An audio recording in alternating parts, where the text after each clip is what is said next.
Este espacio es presentado por Urufarma.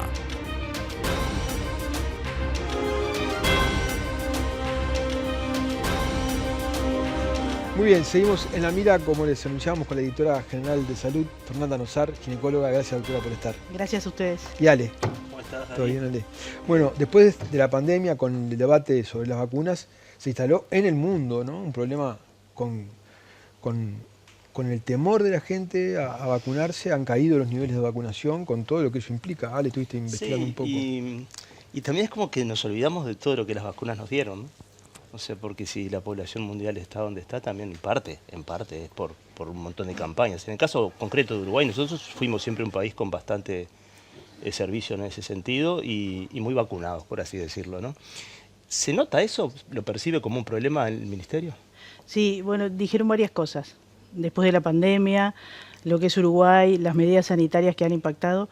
Sí, la vacunación es una de las estrategias básicas, junto con el lavado de manos, con la incorporación de antibióticos, que han logrado el mayor impacto en salud en los años que existen las políticas sanitarias. En particular, después de la pandemia, sí se ha visto un gran impulso, sobre todo, de estrategias y de conductas antivacunas que impactan fuertemente en la comunicación. Y de hecho es un tema de que se trata en todas las discusiones sanitarias de salud pública, el tema de la resistencia. No es un número medido, sí es un número sentido el que cada vez hay más personas que, no quiero usar la palabra resisten, sino que discuten el tema de la vacunación, porque también tenemos el intermedio. Yo hago clínica y regularmente tengo muchas pacientes que me dicen, bueno, pero ¿me vacuno o no me vacuno? Y sin embargo, hace unos años en Uruguay, ¿quién se lo preguntaba? Nadie se lo cuestionaba. Nadie se lo cuestionaba. Eso es bueno, es parte del empoderamiento que tenemos y de la comunicación y de la información que manejamos, pero sí es real que cada vez hay más dudas sobre el acceso a las vacunas y el administrarse las vacunas. De hecho, hay muchos análisis sociológicos, antropológicos, se busca ver en qué rangos sociales, económicos, culturales se ve más la resistencia y no hay respuestas para eso. ¿No hay respuestas para qué? Para esto, encontrar cuál es la razón que ha hecho que pongamos más en duda esta estrategia sanitaria. Claro, pues yo quiero decir, bueno, hay campaña. Lo que pasa es que el fenómeno de la pandemia fue una cosa tan potente, tan poderosa, generó tanta atención y tanto debate que cualquier campaña al lado de eso no se genera un nivel de discusión como se generó ahí. Totalmente. Eso impactó fuertemente en una saturación de la salud. Es decir, todos estamos saturados de escuchar hablar de salud, de escuchar hablar de vacunas, entre otras cosas. Sí, lo que pasa es que también ahora las redes parecería que son quienes informan y quienes asesoran, porque la gente se guía por gente que no conoce, que dice que no hagas esto, haz esto otro, digamos. Indudable. La forma de comunicación es la clave. Y de hecho, la única, así como la lectura de cuál es la causa, no se llega a una única conclusión, sí hay una única conclusión en cuanto a cuáles son las estrategias para de nuevo generar la confianza en la vacunación, y es la comunicación asertiva. Por los carriles que hoy nos comunicamos, las redes, sí, indudablemente, no se puede esquivar pero eso. Que la comunicación genere la confianza necesaria en la estrategia. Es decir, que los voceros sean los adecuados, que venga desde ámbitos adecuados, pero que esos ámbitos realmente generen la confianza poblacional. Ahora, doctora, hay un esquema nacional de vacunación. Podemos hablar de algunas de las vacunas que son especialmente importantes, creo yo, pero ¿puede esto afectar, hacer tambalear el propósito, el camino que se están marcando para que el país se apegue a este esquema nacional que propone el Ministerio? Sí. ¿Es tan seria la cosa? Todas las conductas o las medidas que podemos llegar a tomar que rocen nuestro logro como país en el sistema de inmunizaciones pueden afectar la salud pública. Para nuestro país ni que hablar, porque somos ejemplo en la región y somos ejemplo en el mundo. Es decir, pero esto no es de este gobierno, no es del anterior, no, es una conducta que venimos desde hace muchos años en este plan de vacunaciones y en la conducta poblacional. Es decir, que atentar contra esto atenta contra la salud del país. Hay algunas vacunas que aparte son gratuitas, ¿no? Por ejemplo, la que tiene que ver con el papiloma humano, ¿no? Vacunas que se recomiendan incluso para niños y niñas en edad prácticamente que podemos catalogarlos como niños y niñas aún. Qué importante es una vacuna que en este contexto de falta de confianza, que es para niños que son los padres los que deciden, los que los tienen que estimular, lo que los obliga también a hablar de algunos temitas, Ujú. ¿no es cierto? ¿Qué tan estamos en ese tema que es bastante preocupante? La vacuna contra los HPV ha sido muy paradigmática en nuestro país. Llevamos unos cuantos años, desde 2013 se implementó la disponibilidad en forma gratuita para la vacuna para adolescentes y después se han hecho modificaciones en la estrategia para adecuarla al momento cronológico, pero las discusiones, eso es una opinión personal, las discusiones que se dieron en el momento de la incorporación de estas vacunas han trascendido los años y siguen impactando en la información que se maneja. Primero, en cuanto a la seguridad, son vacunas tan seguras como otras, pero después esto que vos decías, Alejandro, ¿cuánto impacta los temas que estamos tocando? Estamos hablando de una enfermedad de transmisión sexual. Entonces, abordar la información en este punto es clave. Entonces, para que la gente pueda recomendar, porque de hecho no es una vacuna obligatoria, es una vacuna que es gratuita, que uno puede ir a los vacunatorios y te vacunan, pero no en forma compulsiva. La educación en el ámbito educativo es clave, es decir, que la demanda venga de los propios jóvenes es fundamental. Ver el beneficio también y hablar del tema HPV, porque HPV trasciende la vacunación. No solo tenemos la vacunación, sino como medidas de prevención ahora estamos incorporando pruebas de HPV, que están siendo tan dificultosas como cuando el momento de la vacuna, porque hablamos de una enfermedad de transmisión sexual. ¿Pruebas para la población general? Para las mujeres en particular, Ajá. como screening, le llamamos nosotros, es decir, programas de tamizaje, de detección precoz, estamos transitando entre dejar de hacer regularmente Papá Nicolau a pasar a hacer pruebas de HPV. Eso tiene el beneficio de que son pruebas mucho más sensibles, pero tiene el costo de que tenemos que manejar muy bien la información. El HPV o los HPV son de transmisión sexual, sí. ¿Significan infecciones agudas? La mayoría de las veces no. Es decir que yo no puedo determinar en qué momento la infección. Las pruebas de HPV tienen mucho beneficio, pero tienen esa amenaza a veces poblacional de que hacerme una prueba de HPV puede significar diagnósticos que me afecten en mi vida habitual. Y prefiero no enterarme. Exacto. Es muy curioso porque a su vez la forma de frenar esto es vacunando a los pequeños, no tiene riesgo según lo que dice la doctora y es gratuita. Tiene que intervenir la educación, digamos, habría que hacer una campaña para sensibilizar a maestros, a familiares, ¿cómo es? Bueno, te voy anunciando que te aprontes porque la campaña se viene. Bien. Estamos en breve relanzando, pero no relanzando porque es embarcándonos en un objetivo sustancial que es un plan global de eliminación, de erradicación del cáncer de cuello uterino. Y ahí es donde se une el tema de la vacunación. Para este plan global tenemos que pensar en medidas de prevención primaria, donde está la vacunación y otras medidas de prevención. Pero la vacunación en particular es clave. Tenemos que lograr un 90% de cobertura para llegar a ese objetivo en pocos años, de eliminar esta enfermedad. Para lograr el 90% de cobertura tenemos que realizar campañas de educación y campañas de promoción de la vacunación. Así que me van a seguir escuchando hablar de esta vacuna. Ahora, en el caso del HPV, más allá de la vacunación, está la cuestión de la educación sexual, ¿no? La sífilis por un lado, el VIH por el otro. ¿No sería necesario y más completo hacer un plan de educación sexual? El plan de educación sexual, sí. Es más que necesario y se está desde el Ministerio, junto con el Ministerio de Salud Pública y ANEP, trabajando en la reincorporación, yo le diría el refuerzo nuevamente del énfasis en la educación sexual, en el ámbito escolar, en el ámbito secundario. ¿Cómo cuando se empezó a colocar el implante subdérmico, bueno, los embarazos adolescentes cayeron, eso contribuyó a la baja de la natalidad, también se aprovechó para hacer una encuesta para saber si las adolescentes querían o no querían tener su segundo embarazo, ¿no? ¿Cómo está ese tema? ¿Está bajo control?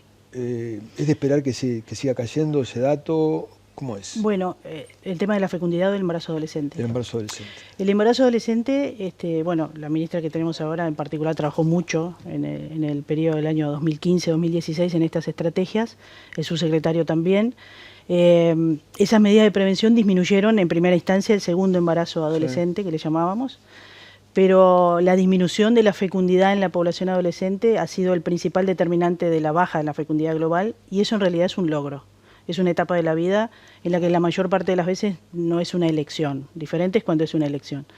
Después tenemos qué realidad estamos ahora. Rompió con un mito que había también, ¿no? que algunos sociólogos lo siguen discutiendo acerca de que el embarazo en las poblaciones más frágiles es una manera de empoderarse, como que es una decisión. Bueno, la encuesta mostró que no. No, totalmente. No, es un error. Yo no sé, pero siguen, mire que yo he hablado con sociólogos y siguen defendiendo ese concepto. No podemos promover esa información, si bien puede ser una lectura social del rango ¿no? en ámbitos familiares, en algunos.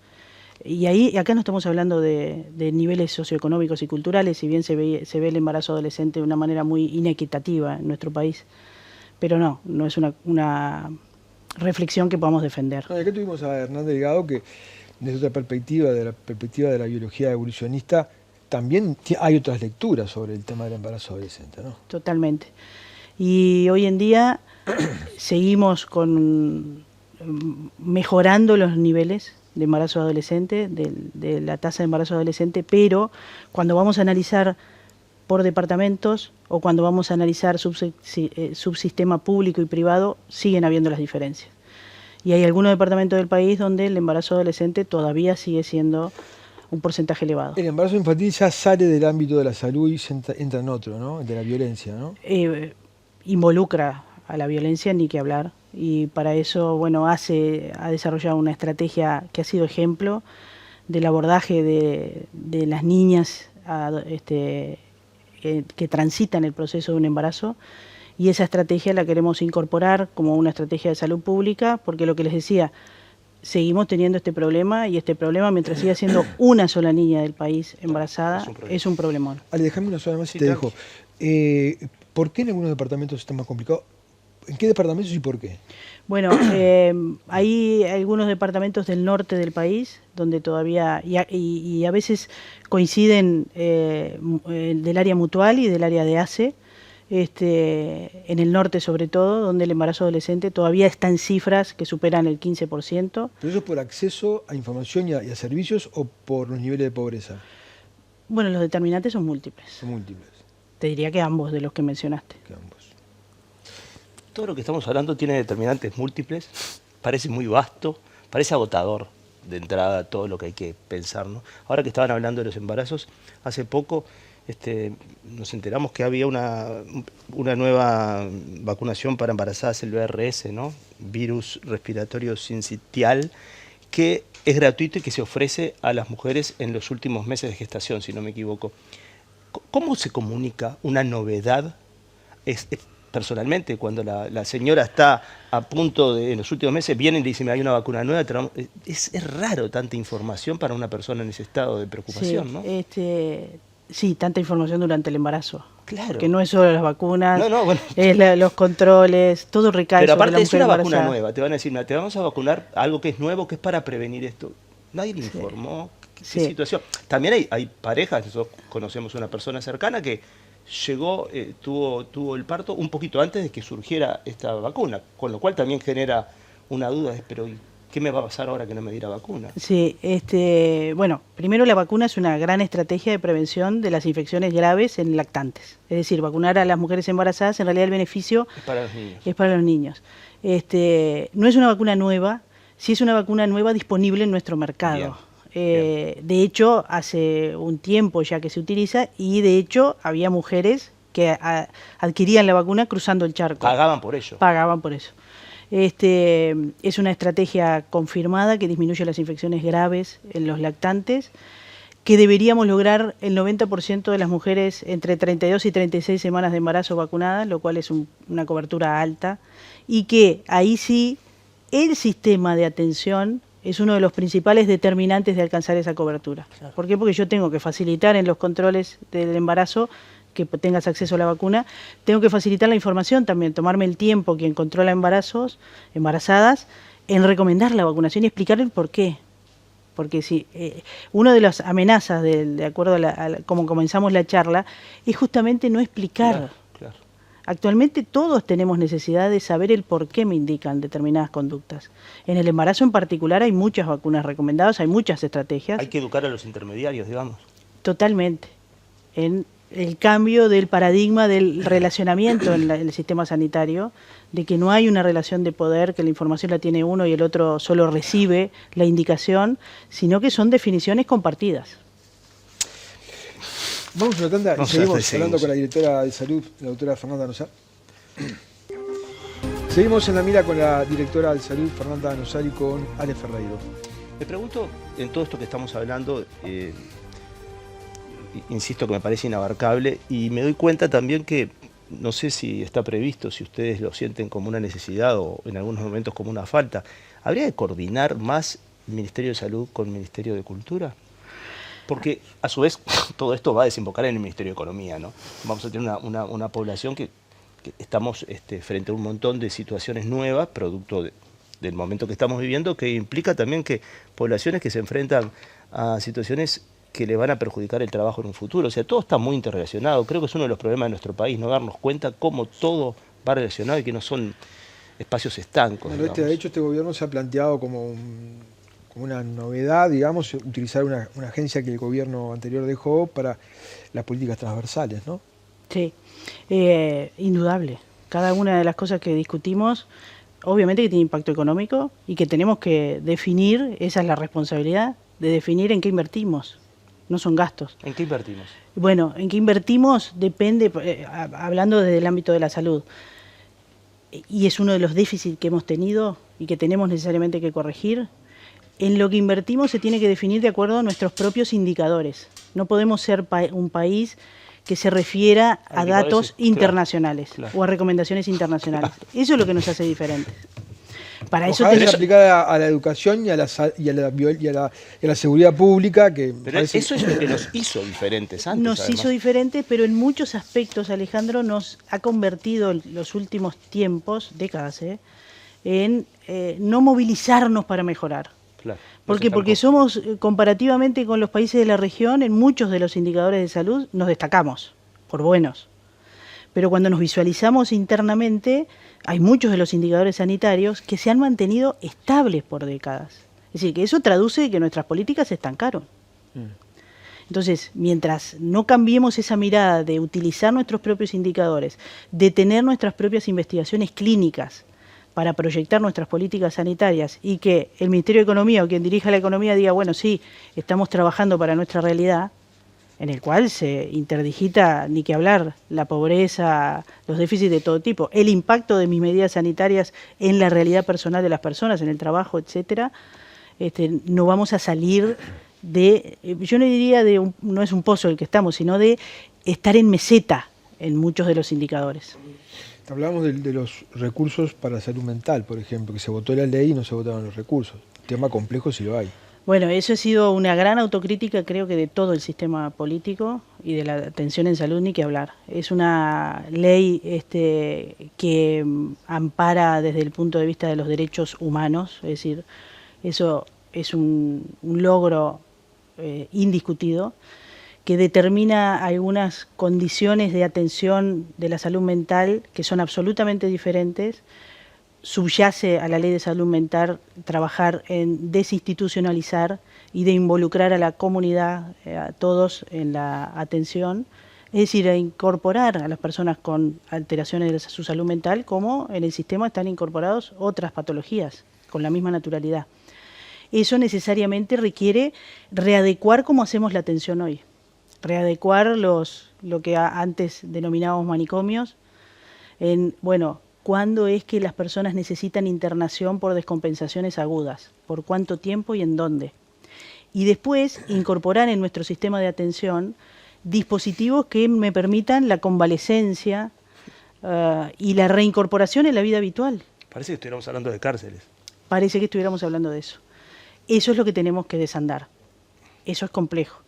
Y el gran déficit que hubo quizás desde la promulgación de la ley y de su reglamentación en parte, primero, nos falta en parte reglamentar, y segundo, que lo tenemos que acompañar necesariamente de que la política se ajuste a eso y que la economía, lo que hablábamos recién, también brinde los recursos, es decir, que tenga un presupuesto, que ha sido uno de los principales determinantes de que no se implemente. Que le pasa un poco lo que le pasa al sistema político en sus altas jerarquías, que compite con el mercado.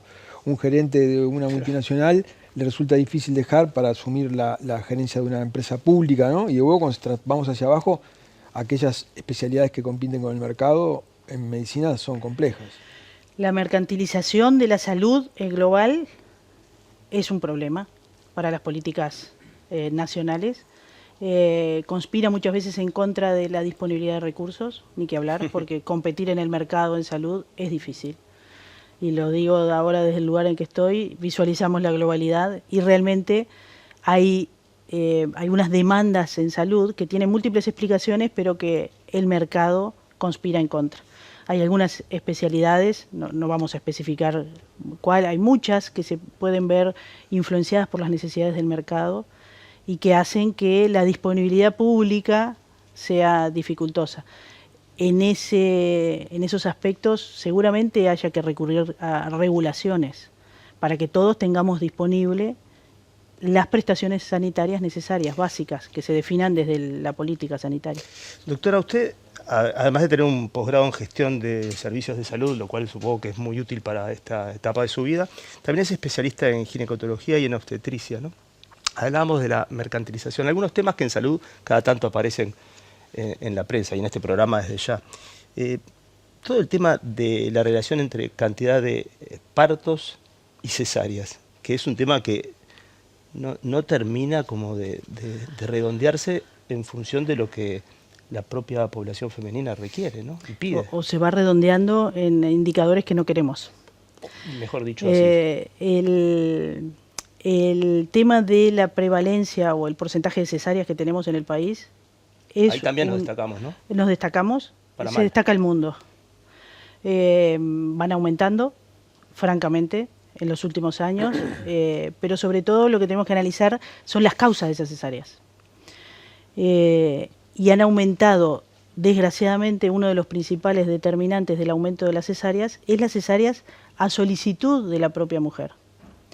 Que eso traduce seguramente muchos déficits que tenemos en la atención.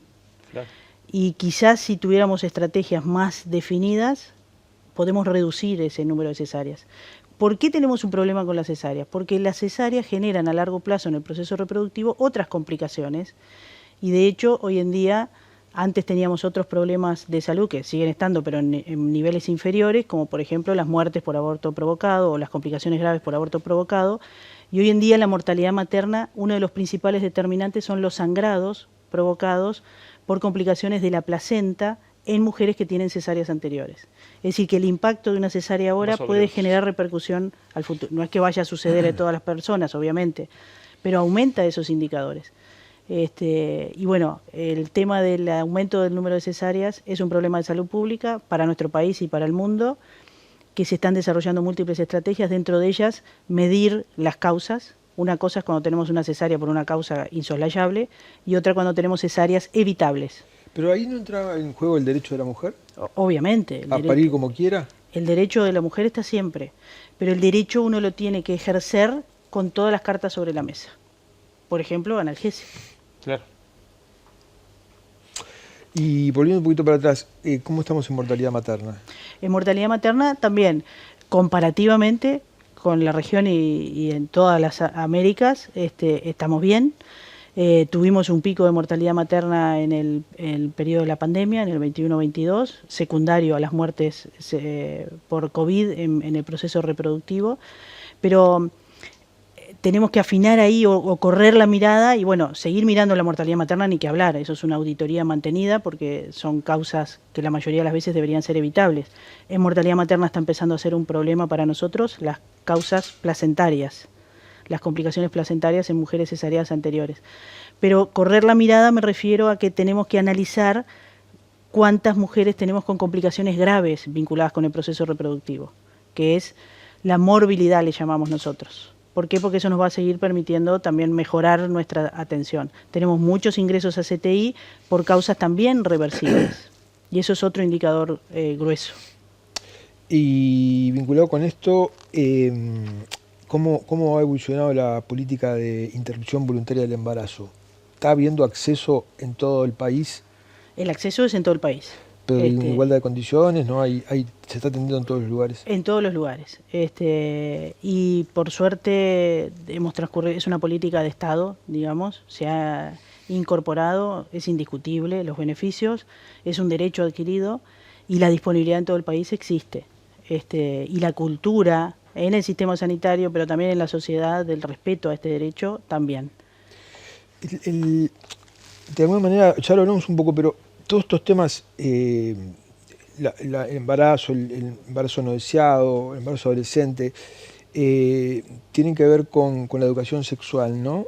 El implante subdérmico, ¿no atenta un poco contra la protección contra las enfermedades de transmisión sexual? Bueno, ahí la lectura es, hay muchos métodos anticonceptivos que podríamos ser contrafácticos y decir, bueno, todo lo que promueva que no utilice métodos de barrera podrían ser métodos que favorezcan las infecciones de transmisión sexual. En realidad uno lo que tiene que promover es el autocuidado. Utilizar el implante no excluye la información sobre el beneficio de los métodos de barrera. Utilizar el DIU no excluye la información. Utilizar las pastillas anticonceptivas. Todos los otros que no son de barrera podríamos asimilarlos. La reflexión es por la contraria. El acceso a la anticoncepción también favorece otras medidas de autocuidado. Uno tiene la idea de que la falta de información sexual, de educación sexual, tiene que ver con las clases más bajas, ¿no? Y yo me he encontrado con gente de clase alta que no tiene idea del VIH, del uso del preservativo. Sinceramente no me entra en la cabeza, ¿no? Y lo peor que te diría es que ese prejuicio está en nuestra sociedad y infecciones como la sífilis, que nos parece que no nos va a tocar. Hoy en día, una sífilis medio ego, aparte, ¿no? Estamos en un momento de emergencia, ¿sí?, con esta infección. ¿Sí? Es uno de los planes que también vamos a desplegar en cuanto a disminución de del indicador de sífilis. Pero si estamos en un problema con la sífilis, ¿no estamos en un problema con el VIH? Bueno, el problema es de todas las infecciones de transmisión sexual. En los indicadores no se ha visto un aumento de VIH, pero sí de sífilis. Y la sífilis no tiene clases sociales. Estamos hablando de temas que son muy contundentes. Hay otros que parecen menos impactantes, pero que están ahí. Por ejemplo, no sé cómo es la preocupación en este tema, las bebidas energéticas y los adolescentes, que ya sabemos, acá en el programa lo hemos tratado, lo que implica eso, ¿no? Son como problemas que hablan más bajito, que no son tan evidentes y que parecen inocuos, ¿no? Bueno, cada tanto el muchacho se toma, o el niño, el adolescente. Ni siquiera estoy llegando a otros temas como el alcohol u otras cosas, ¿no? Pero ¿hay preocupación por este tema? ¿Va a haber un cambio, creo, ahora con el tema de las bebidas? Hay atención en este tema. Y hablabas de comunicación antes, uno de los grandes problemas que tenemos es el nombre, bebidas energéticas. Claro, energizantes. O energizantes. Positivo. ¿Quién de nosotros no en algún momento dice quisiera tomar esto? Yo me despierto y quiero más tomar es inocuo. Pues son psicoactivas. Claro. Entonces, el consumo en determinadas edades, ni que hablar, al igual que el tabaco, que el alcohol, en las edades adolescentes, promueve que después en la vida adulta las sigas consumiendo. Pero específicamente en estas bebidas psicoactivas se le está poniendo el ojo, el análisis a los efectos, y de hecho no es casual que la Junta Nacional de Drogas está promoviendo ahora, analizando, en breve va a haber la semana próxima una actividad de análisis de resultados del consumo de las bebidas energizantes y de planteo de políticas para reducir el consumo. Y debería llevar hexágonos también. Puede ser una de las estrategias. ¿Cierto? Se está volviendo para atrás en la política antitabaco. Están desandando el camino del gobierno pasado. ¿Esas decisiones del gobierno pasado mostraron en los datos alguna evolución o fue de un tiempo demasiado corto como para medir ese impacto? Bueno, el tiempo por suerte es corto. A veces, si bien es desandar, pero no es bueno a veces conceptualmente para nosotros decir desandar, es evolucionar. Como energizante, pero al revés. Es evolucionar. Pero sí se acaban de derogar 2 decretos, o el anuncio es el día de hoy. Uno que tiene que ver con la habilitación del consumo de tabaco caliente, el vapeo, y el otro que tiene que ver con la publicidad, básicamente, en el empaquetado. El impacto en el número de fumadores no se había llegado a ver, pero estábamos en una meseta desde hace tiempo, con lo cual este desandar en la política que habíamos tenido esperábamos que tuviera un impacto mayor y de hecho lo vamos a medir ahora cuántos fumadores tenemos en los diferentes rangos etarios. Pero era destacado en el Uruguay que tenía políticas sistemáticamente evolutivas antitabaco las 2 medidas que se habían tomado. El vapeo se va a considerar igual que un cigarro. Exacto. Hay que fumarlo fuera, en lugares públicos. ¿Cuándo vamos a ver resultados de tu accionar? Quiero decir, ¿cómo se encara este trabajo? Esa pregunta tiene mucha... Viste que hay un momento ahora de ansiedad que todo tiene que suceder en los primeros días y que tiene que resolverse. Yo no estoy a favor de eso, pero me parece que poniéndome del lado de quienes dirigen es cómo podemos también informar que las cosas crecen gradualmente y que tenemos que tener un poco de sensatez. Hay una famosa frase de Sanguinetti: lo que no se hace en los primeros 100 días, después no se hace, ¿te acordás? Pero sí. los días siguientes también importan, supongo, ¿no? Importa, obvio. Y gestionar las acciones necesarias para que esos resultados se vean es fundamental. Y eso es lo que son resultados que no se ven. De hecho, lo hablábamos con la ministra y con el subsecretario, esa necesidad que uno empieza a percibir, bueno, que te exigen tus colegas. Bueno, ¿qué vemos? ¿Qué vemos? ¿Qué vemos? ¿Y qué vamos a anunciar? Bueno, hablábamos de cómo vamos a gestionar políticas. Bueno, tener indicadores propios es una de las cosas necesarias. De hecho, por ejemplo, desde DIGESA, reordenar nuestros indicadores y tenerlos actualizados. Hasta ahora nosotros accedíamos a indicadores de salud, mortalidad, un año previo. Puede ser. Es decir, no podemos ver el cambio. Accedemos a indicadores de salud donde tenemos un alto porcentaje de causas no definidas claramente. Eso parece una cosa muy lejana a resultado, pero bueno, si yo no sé de qué morimos los uruguayos... No, el último censo es increíble. Hay un tercio, creo, que no me acuerdo qué porcentaje, causas indefinidas de muerte. No sabemos ni de qué nos morimos. ¿Sabemos cuántas mujeres embarazadas hay en el Uruguay ahora? Bueno, no tenemos... Porque ¿cuántas vacas hay? Sabemos. Sabemos. Tenemos trazabilidad de las vacas. Claro, por eso. Y no tenemos trazabilidad de las cosas sanitarias. De hecho, yo que les puedo contar de resultados, eso que no rinden mucho, no son muy populares. Son buenos. Ajustar los indicadores y tenerlos en tiempo real. Es decir, tener un cuadro de mando de nuestros indicadores sanitarios. Los estamos cerrando ahora y en breve vamos a tener publicados en la página sistemáticamente la actualización semanal de nuestros indicadores, para el periodismo que siempre está preguntando. Por ejemplo, para el control de mujeres embarazadas, de niños y de adolescentes, tal cual como se especifican muchas normativas, la implementación de sistemas electrónicos, digitales, nuestra historia clínica electrónica y nuestro sistema informático perinatal electrónico, es decir, que eso yo pueda leer en el momento actual cuántas mujeres están transitando el proceso reproductivo, cuántas mujeres llegaron al término del embarazo, cuántas mujeres necesariamente tengo, por ejemplo, que indicarles o debería recurrir a vacunas contra el VRC. Somos pocos, parecería ser más fácil que hacerlo en otro país, ¿no? Esas estrategias estamos alineando todo para implementarlas en este año. Doctora Nosarri, gracias por haber estado. Muchas gracias a ustedes. Gracias, Ale. Por favor. Vamos a una tanda, ya volvemos.